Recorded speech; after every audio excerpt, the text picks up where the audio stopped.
Alrighty, welcome back YouTube. It's Bandit-thief, but you could just call me Bandit. I'll be your host for this evening. And we're back with the 1 Manosphere versus 20 Manosphere reaction. This is going to be the final part to the series. Part 1 actually got plenty of love, and I appreciate it. The comments were amazing, and the likes that I received, I believe it's sitting at like 7 likes now, which is actually very exciting. It's something that I appreciate a lot. And one thing that I want to push on this channel is commenting and sharing your opinion because it's very much valued. I'm not perfect. This guy's not perfect. Even you yourself might say to yourself that, hey, I'm not perfect. I want to switch up my opinion sometimes. And I really appreciate that Discord. We're back with Mark Manson. And the comments from the earlier video actually taught me a lot about this guy.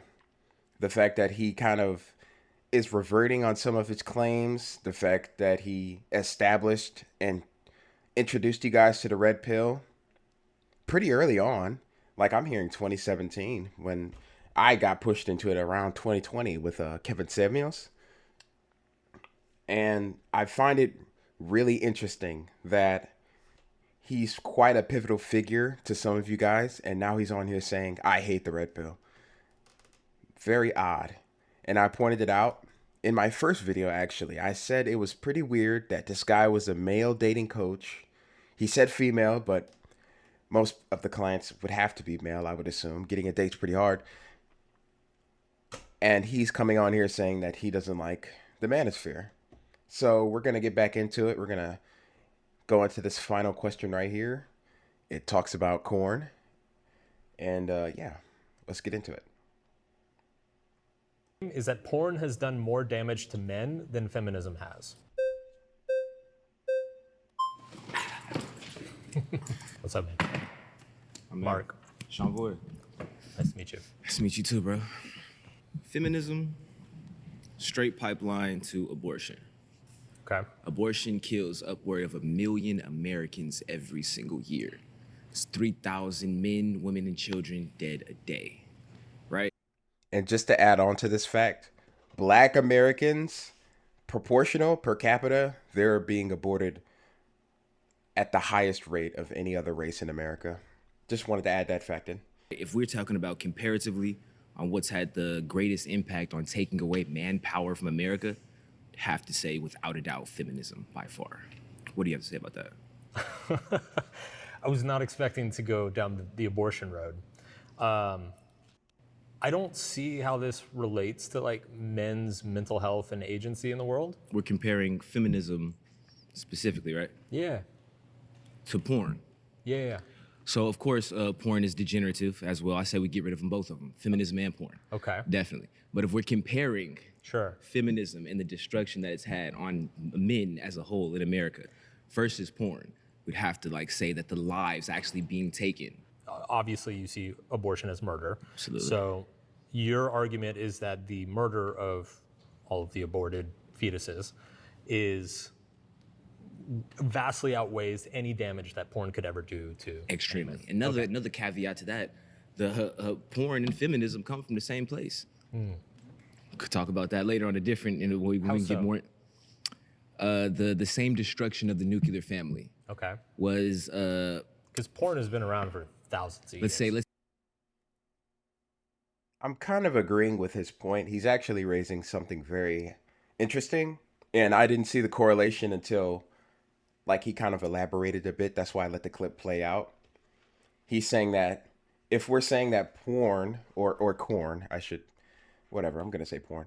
If porn has done more damage to men than feminism, then we would also have to acknowledge what feminism allowed to exist. And if we're pushing abortion, then you're correct. Most men, I would hope, realize that they don't have the choice in abortion, so they lose their child. Or men, if the fetus was going to be a man, then that man is losing his life. You get what I'm saying? I get the correlation.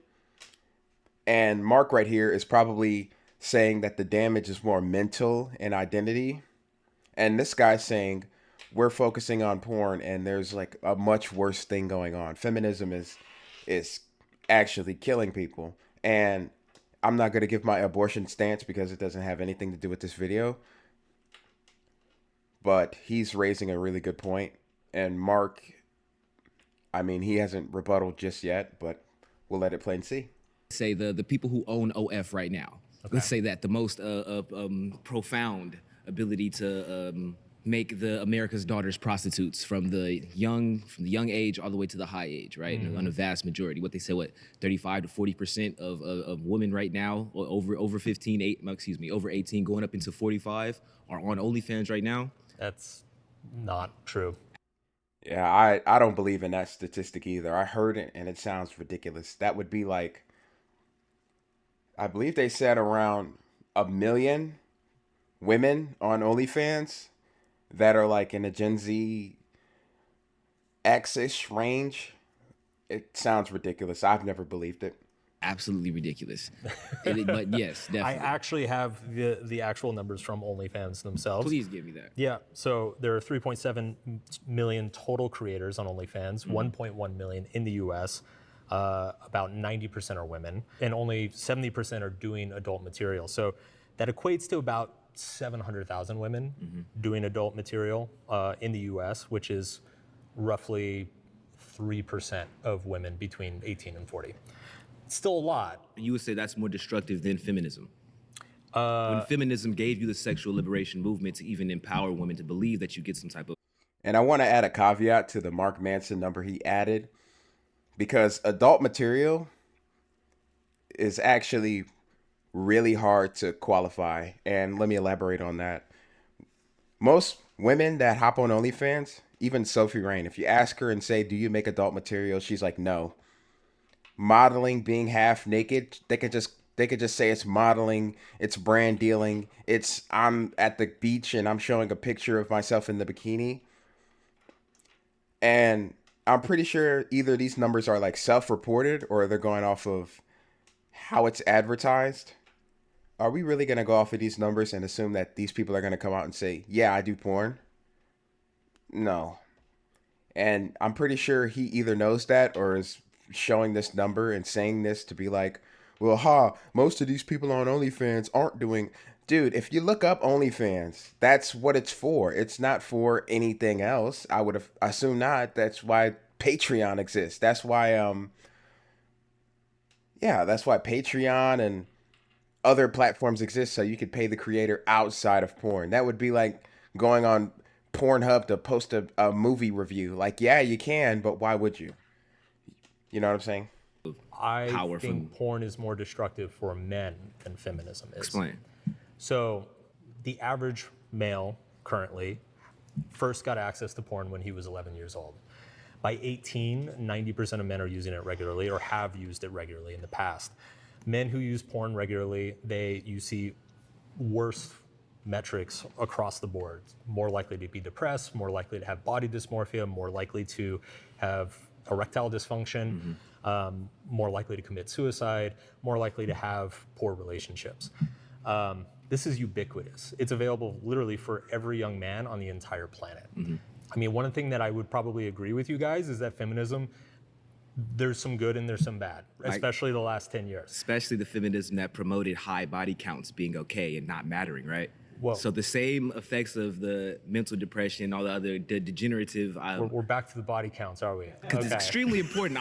No, he's kind of putting a point to it, because high body count is also linked to high sexual drive and activity. Just because you're addicted to porn doesn't necessarily mean that you're not a sexual addict as well. I'm pretty sure most men watch porn, obviously. But for him to say that it's not linked to, it has nothing to do with body count and multiple sexual partners, it looks almost like he's projecting, because he's like, we're back to the body count. Oh no, that's not the argument that he's making. The argument is that if we're going to sit here and say that porn is causing these issues, then why wouldn't sexual promiscuity or going on those lustful desires also attributed to it? And he's just like, no, I don't think so. Whatever, man. I'm mad I didn't get up the last one to be able to see what about the Manosphere's advice is making you like, is not... not okay with that, but it's kind of almost obvious. Look at him. And he's saying exactly what I'm saying on the matter. He's like, how do you not see that correlation? You just deflected what I said, gave a little fake giggle, and assumed that my correlation didn't make any sense. And this guy calls it out. And this was one of the better guests. And I appreciate that. And he holds him to the fire. And he's just sitting here fucking giggling the whole time. This dude, I appreciate him. And I don't get why he got voted out. Because he was putting his ass on the hot seat. All right, we got to pause there. You've been voted out. Appreciate you. Yeah, Much love.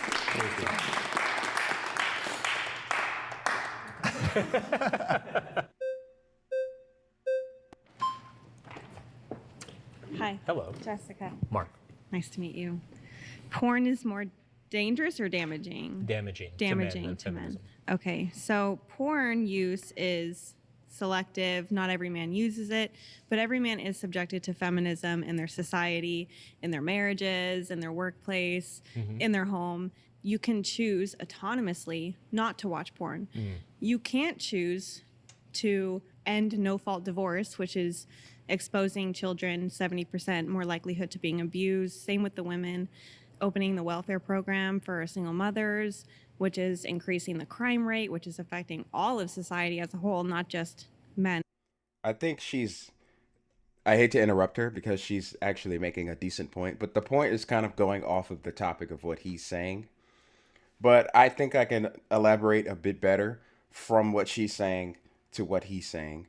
And I would have to clear up some things as well. She's saying that feminism is kind of involuntary while watching porn is something you volunteer to do. I actually believe that consuming porn would have to be semi-voluntary. It's kind of like a hiccups or coughing, I believe. Like you can stop yourself from coughing, but you know what I'm saying? It's an urge that happens. I believe that men have sexual urges that they've got to let go. Women do as well. And unless you have a way to channel it, or unless you have a way to say, I'm not going to do it and I'm going to change the energy this way, then it's something you've got to do. You were biologically wired to do it. And you literally have an organ at the end of your ass that is responsible for this. And you get cancer if you don't exercise it. I mean, that's just what it is. And feminism, yeah, you can't necessarily escape it, but you would have to find the bad things with feminism. And there's plenty of bad things, but if we're making a general point here, you would have to think about it critically. And I don't think Mark's going to do it. Singularly. If that were true, then you would expect to see male mental health decline in the most progressive countries in the world, right? There are countries that are even more feminist than we are. UK. Sweden, Switzerland, Germany, Australia. Okay, and I've got a question for Mark, and this is coming out of nowhere. What do you think causes worse depression? Because I think we can quantify what really bad depression is. Like, you could be depressed and go to work and fucking be fine. What do you think's more stressful? Losing your children and being divorced by no fault and, like, having no say in it whatsoever, or watching porn? But I'm not a guest on the show. Shit. There are lots of them. You don't see the same decline in male mental health that you see here or in the UK. Are the populations the same in Germany and Sweden as they are in America and the No, UK? there's lots of differences, obviously. But my point is that if feminism was just by and large the problem for I think men's both. outcomes, Yeah. then you would see a clear pattern across all of the most progressive countries of the world, and you would not see men struggling in non-feminist countries, right? Well, so there are countries like China and Japan where men are struggling even more than they are here. That's an indicator that feminism is like not the root cause here. Okay, but it's And here's where I kind of have to interject a bit. He mentions places like China and Japan. And this is also a point I made in the first video. And I appreciate you guys for watching it. Self-reporting happiness and self-reporting well-being is a very terrible statistic to try and collect from people, because they could just say, I'm feeling okay or I'm feeling bad. You know what I'm saying? In Japan and China, I believe it's literally a tradition for a dude to go in his house and be content with being dead and invisible. You know what I'm saying? That's the thing is, in America, nobody's bitching about it, but in Japan, it happens. These dudes go to work, they go home, and they just know, all right, I'm gonna rot in this room for the rest of my life, and I'm just gonna shut up about it. Because why would he hop on TV, or why would he tell a survey that, yeah, I'm actually really depressed, dude? Their tradition doesn't even, I'm pretty sure it doesn't even believe in being depressed. You get what I mean? And he's like in Sweden and all these places. I think America is liberal enough for you to come out and be able to say free shit and be like, yeah, I feel depressed, even though some people don't objectively live depressing lives. The argument is porn is doing more damage to men than feminism. Yes. You can choose as an autonomous adult male who's accountable for your own actions and behaviors not to watch porn and engage in that activity, but you can't choose to avoid feminism in society. See, that guy's nodding his head, but I don't agree with her, which is interesting. I don't agree that it's voluntary. I believe that you're gonna get an urge to release. You're gonna get an urge, and you're gonna get you're gonna make it a habit, and it's just something that you've got to either channel or let go. So you don't really choose that. You know what I'm saying? It's like, as an autonomous adult, you could choose to indulge in cocaine. Like, if you've been using cocaine for however long, and unfortunately, and like partially fortunately, some people are, they can function. They're high functioning addicts, and they're able to proceed in the world. Most people are high functioning addicts. Alcohol is very addictive, and people can down a fifth and then go to work the next day and do a decent job. Correct. But it's, if 11-year-olds were getting access to cigarettes and alcohol every day, would you make the same argument that, like, well, those 11-year-olds, they can choose not to indulge in cigarettes and alcohol? Well, or would the you tell difference would you tell the purveyors of the cigarettes and alcohol, get the hell away No, from I would the probably 11-year-old? tell the parents, your child isn't autonomous. They can't make their own decisions. They can't consent. So you as a parent need to be more controlling over your child and their behavior. So children, making an equation between adult male and children is not the same, because they're not autonomous like Right. adults are. And porn is predominant. They are autonomous, but here's the thing. They're influential. They're highly susceptible to these bad things, just like video games. Or iPads, if you put an iPad in front of an 8-year-old, they're going to be very susceptible to it. They can choose to do something else, but they're susceptible to the addictive nature of it. And she actually countered this dude very well. I hate to have like countered her argument and be like, actually they are, but I already know he's gonna say some bullshit. Predominantly harming young boys. Absolutely. Yes. Yeah, which is why we should probably have age restriction and identification on it for uses, which has been shut down in places like Minneapolis. Yeah, so I agree with you on that. So We I agree think on I that, think yes. we can mutually agree that porn is damaging Yes. to men and women and society. But if you're going to measure it, feminism has done more damage to society and men's mental health, family economy, the nuclear family. I just don't Man, see this that lady in the is data. very I intelligent. don't. The data Yeah. and the results of feminism are out, and men's mental health, women's mental health has been worse than it's ever been in recorded history. More men and more women are committing suicide today than they ever have been in That's not recorded true. history. When? Pre-1970, actually, funny enough, 1950s suicide rate was actually the all-time high. Okay. It's complicated, and I think we both agree that men in today's society are struggling greatly. But when you look at feminism as a 100-year project of women's liberation, equal rights, voting rights, civil rights, I just think it gets scapegoated for a lot of other things. All right, pause there. You've been voted. You don't think porn is being scapegoated?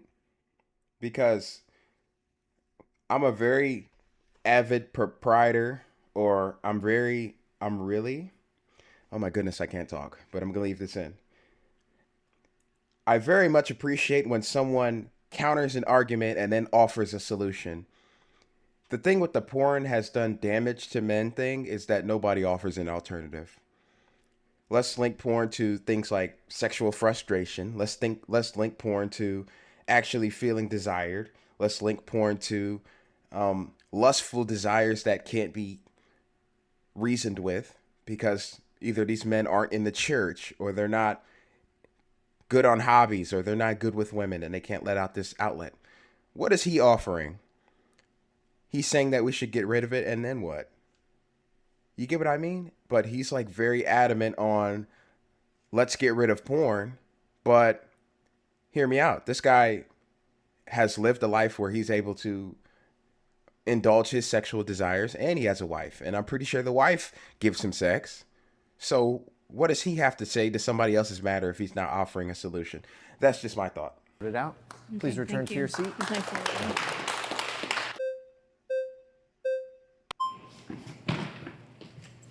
All right. How you doing? Good. So, question: as a male feminist, aren't you okay with women doing porn? Aren't you okay with them having high body counts? Or, because feminism, it tells women if they want to sleep around, that's totally fine. Just like you said. So I'm confused. If porn is more destructive and feminism pushes that they're allowed to do that, I get there are some feminists. I'm not sure if you are one who's anti-porn. Maybe you're just pro-sexuality but anti-porn. But how can you explain that to me? I am generally sex positive. People should be free to explore their sexuality as they see fit, I think, including women. I don't think that they should be demeaned or degraded for exploring that sexuality. I get that. Wouldn't you then be okay with women doing pornography then? I am okay with women doing pornography. My issue is the ubiquity and the access that men have to it, particularly young men and young boys. The ease of which. But you didn't preference that in your question. You said damage to men. So are you kind of backtracking? A 14-year-old boy can spend an entire day just staring at porn for free. True, right? but okay, so quick question. Your Can we stop saying that? Like, I get that's an issue. I totally get it. Young people should not be exposed to porn. But the thing is, it's going to happen. That's like saying a child shouldn't be introduced to violent video games. All of a sudden, they're going to borrow one from their friend, or they're going to game share it, and he's going to have access to it, and you're going to have to deal with that. Most young children, or not even young children, most adolescents have discernment to this stuff. Most, I believe. I get that it's damaging, but dude, I was watching porn at 14. And it was like the vanilla shit, and I would hide, and that would be that. I would just do my thing, and that's it. I didn't become some crazy degenerate, and I don't believe I'm a crazy degenerate now. The thing is, when he points out this extreme, I'm not saying that they should be. I'm saying that it'll happen, and most of these men probably got exposed to it. Like, nobody turned 18 and said, yeah, I can watch porn. Woo-hoo. So him bringing up that argument, it just makes you uncomfortable because now it's like you're defending that the young boys are indulging in that stuff and you're backing that up. But he didn't mention that in his question, and his point is kind of retreating because it's contradictory to what he's saying. He's saying that if you're pro all this, then why do you allow women to make porn that the men are indulging in? Oh, well, my thing is young boys have access to it. Dude, most porn nowadays is paid that the women are doing now. They make millions from this paid porn from men. Can we talk about that? You're talking about the young boys that are probably watching fucking 2 for $5 liquor store DVD re-uploads. father, I'm assuming you are? I'm not. Oh, you're not? Okay. Yeah. Well, I'm a father, right? So I have access to all the internet in my house. If I want to, I could just block it off and not let my kids watch anything like that, right? Which I do. My children aren't that age yet, but when they get to it, I would do that, right? Yeah, and kids are crafty, but if they're crafty enough, they won't let you know that they know about the porn, but... So that would kind of eliminate that. But if my kids go outside or just watch something on TV that pushes feminism or whatever the case may be, or sometimes I've seen them where they're on just kids' YouTube and there's something pops up for like OnlyFans or something. I'm just like, how is this popping up on kids' YouTube, right? Which you would think has parental control on it. Sure. So that's something that's unavoidable. Where I could just put something on my internet that says, hey, anything that has adult content on there, my children cannot see. The first thing I'll say is that do you think that your kids are going to get around those blocks? I hope not. Because statistically, they will. Well, maybe I'll get it from a friend or something. Go to a friend's house or whatever. The data is, I think it's 94, 92% of boys by 18 have been exposed to pornography, and and the 90 whatever percent of men that have been exposed to it, Most of them have grown up to be productive members of society. Uh-oh. Roughly 70-75% of them are exposed to it on So a are you regular basis. are you full ban on it? It's, I'm for two things. One is I do think there should be tighter restrictions around it, and I do think there should probably be some regulation around it. Yeah, because you could just turn on a camera, have sex, and say it's porn, and pay the woman, and technically she was a prostitute. Yeah. Secondly, I think there should be just a lot of education and awareness built around this. And this is one of the things that I do in my work is just letting guys know, like, hey, dude, looking at porn every day for No, I years agree. is like fucking your brain. No, I agree. And your dick. So, All right, pause there. You've been voted out. Please return to your seat. See, that's a very popular talking point. It causes ED. Dude, I don't have any issue. I'm just adding that in. I'm not trying to be vulgar, but when they say that, it sounds almost like a scare tactic, because there are porn stars that don't have a problem getting it up. I mean, they're fucking rock hard for hours. He's saying this, and it's like most ED issues, I believe, are linked to either you being scared or just not feeling that desire as well. But most men don't have a problem feeling a sexual desire. Like, even at 40, 50 years old, they're fucking freaked out at Amazon. They're just like, oh yeah, babe, what up? Like, they don't have a problem. thanks, man. I'm going to let this next guy talk, and then that'll be the end of the video.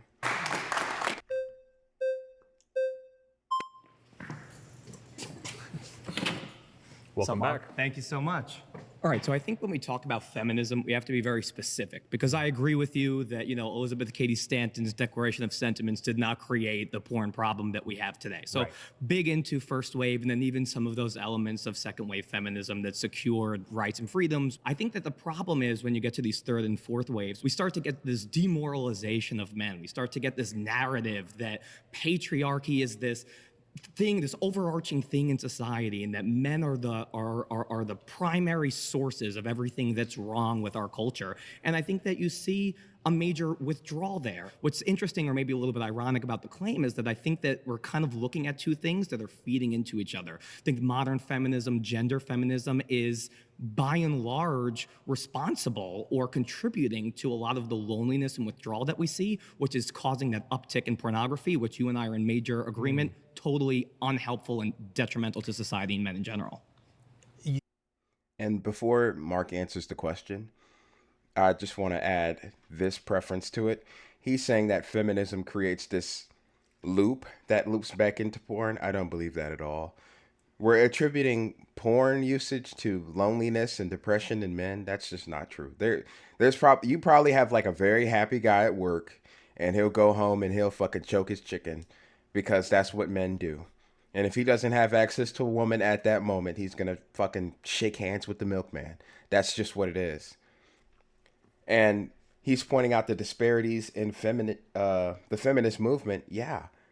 They're saying we don't need you. They're saying we don't want you. They're saying that we're scared of you. And I think depression coming from an identity crisis, because where do we fit in that crisis? Where do we fit? It's a very important question to ask. And Mark doesn't have an answer for that, because, believe it or not, feminism, I believe, is one of the root causes that are like perpetuating the issues with porn. Porn is just a symptom of it. And you're saying that, he's saying, men, loneliness is being perpetuated. Men have been lonely forever. They just don't talk about it. Now you can get online and there's a space that says, I go home after a 10-hour shift and I fucking sit alone in the dark, and it sucks. And I'm gaining weight and I'm sad and I'm on antidepressants and I don't have any friends. And there are other men that will join in and say, I understand. You couldn't do that before. You probably couldn't do it back then. In 2000, 1990s, they would call you that word. I'm not going to say it, but you already know the word. They're going to call you sissy. And the issue is, it hurts me a lot that Mark won't give you an answer for that. He'll just give you the generic advice of just do better. And, you know what I'm saying, all of that garbage. But there are men out there that need help. There are men out there that want their problems validated. And he's just here saying whatever this movement is, this community that validates your issues, I don't like them. You had me up until those last few sentences. I think we agreed on everything up until there. I agree a lot of these statements about young boys being told that they are just inherently problematic for existing, right? Like these are all, we're on the same page there. Like that, those things just are terrible narratives to have in the culture. Terrible. That said, I personally don't think they are widespread enough or ubiquitous enough to really point at them and say, that's the problem. Because when you look at the problems that have been affecting young men and boys, they go back decades. Dude, how far and wide do you think the bear comment went? I believe the bear comment happened in Europe. And we referenced the bear comment here. It's not widespread enough? Are you fucking serious? They go back to the 80s and 90s before any of this stuff started. So I think it's a little bit of a red herring. I think it's a lot of political talking points that get a lot of attention, right? It's like we hear about something crazy happening in an elementary school. Everybody gets riled up and freaked out. And we're like, that's the problem. And it's not. That's one school. It's a minority case. It's something that hasn't been ubiquitous for more than a few years. Whereas there are like real structural problems and issues that have been going on for decades that have been harming young men that just never get talked about. And I feel like pornography is one of the larger ones. Yeah, so that's Oh my God. And he almost made sense. He almost made sense. It's the crazy part. And he's like, and porn is one of those issues. Wrong. The economy pushing men out is one of those issues. Women saying they don't need you is one of those issues. The sexual revolution is one of those issues. They're widespread concepts that are the issue, not fucking some kid going on Brazzers or Brazzers. Had a little hiccup, but yeah, dude, what are you talking about?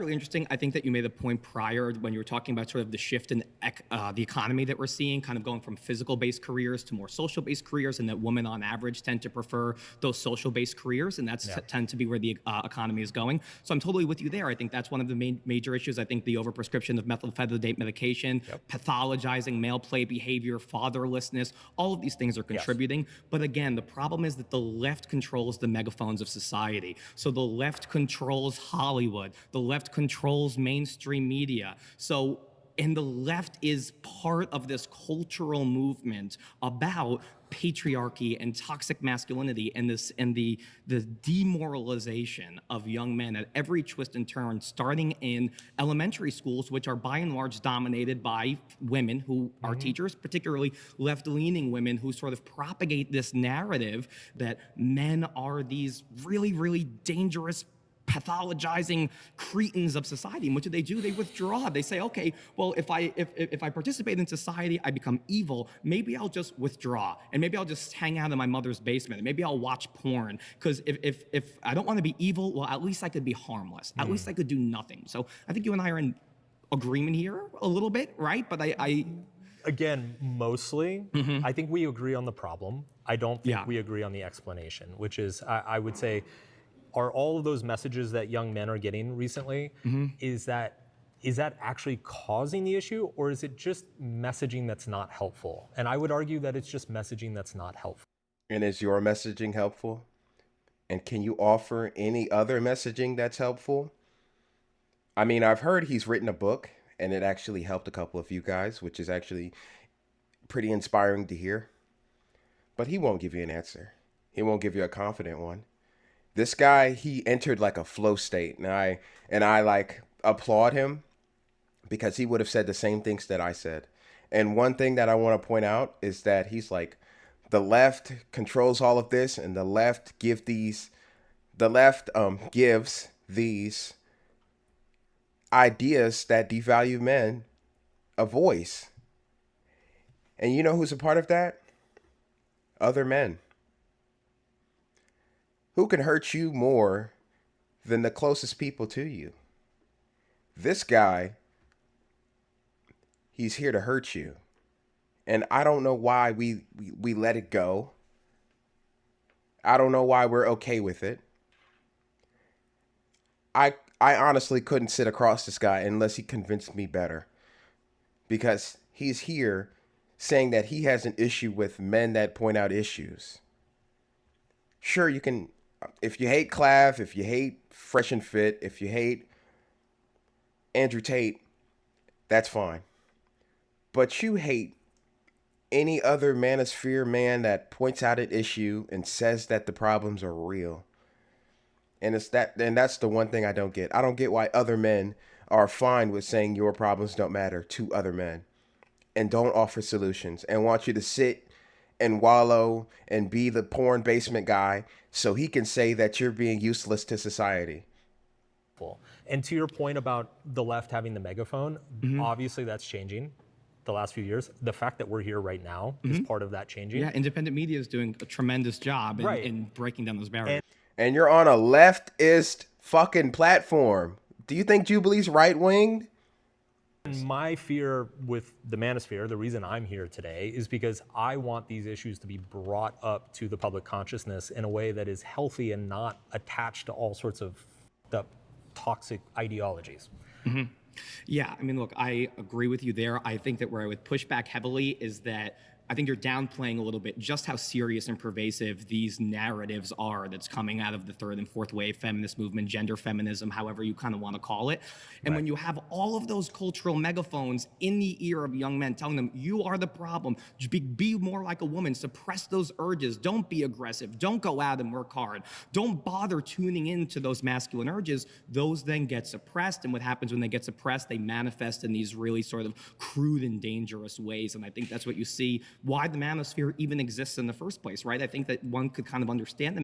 Dude, off topic, and I'm sorry to interrupt him. I really want to see the pink shirt cowboy outfit dude talk.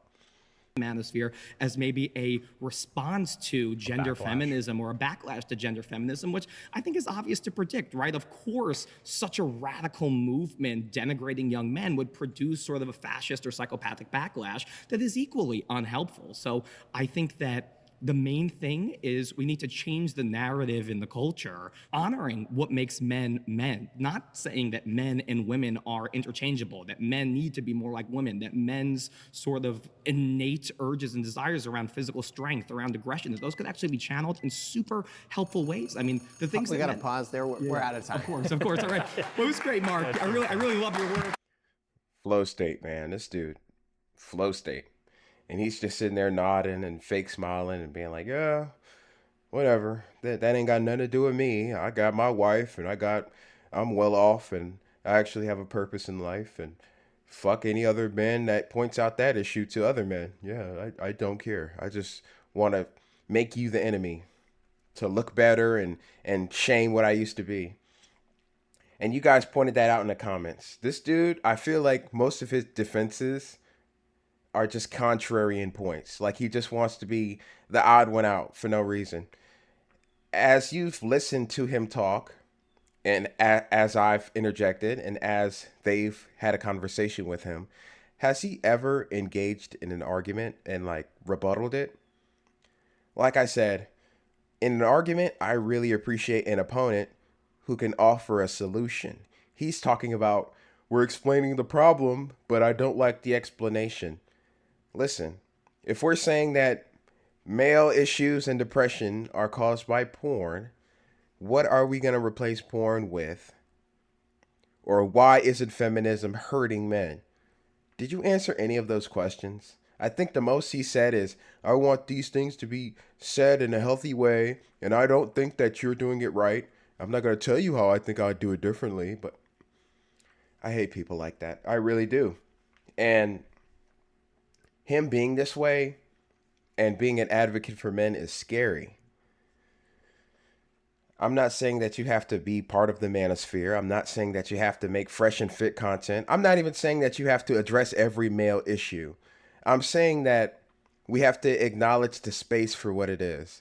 It allows men to hop on a platform and say their issues and gripes in a relatively safe space. There are still people that come in there and say, fuck you, and that sucks, and that's stupid.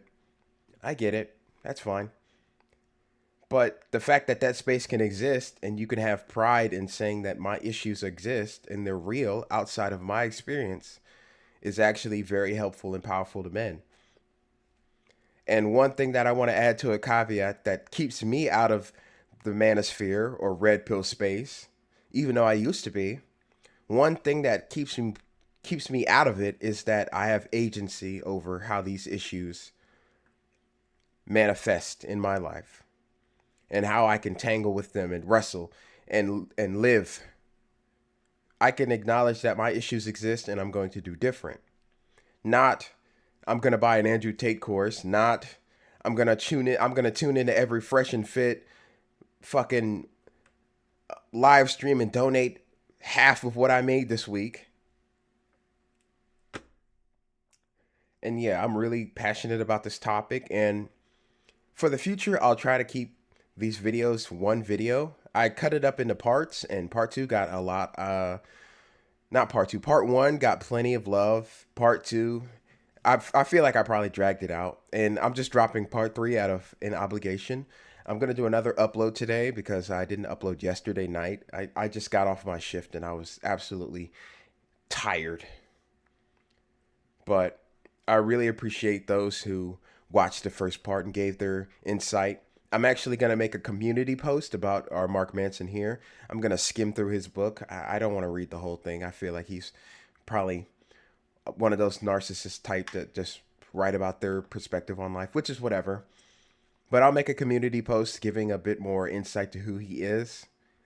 And also, I'm going to link this in the description. And like I said, I appreciate the love. And check out part two. I actually sharpened up my delivery a bit, and it's actually a really interesting question that he gave. And yeah, I just want to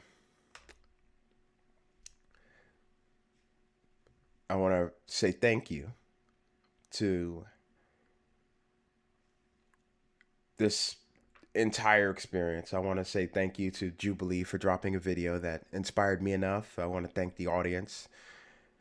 I want to thank those who left comments. I even want to thank the comment that was talking about the Andrew Tate stuff, because it's true, it's correct. I like information and I like it being shared.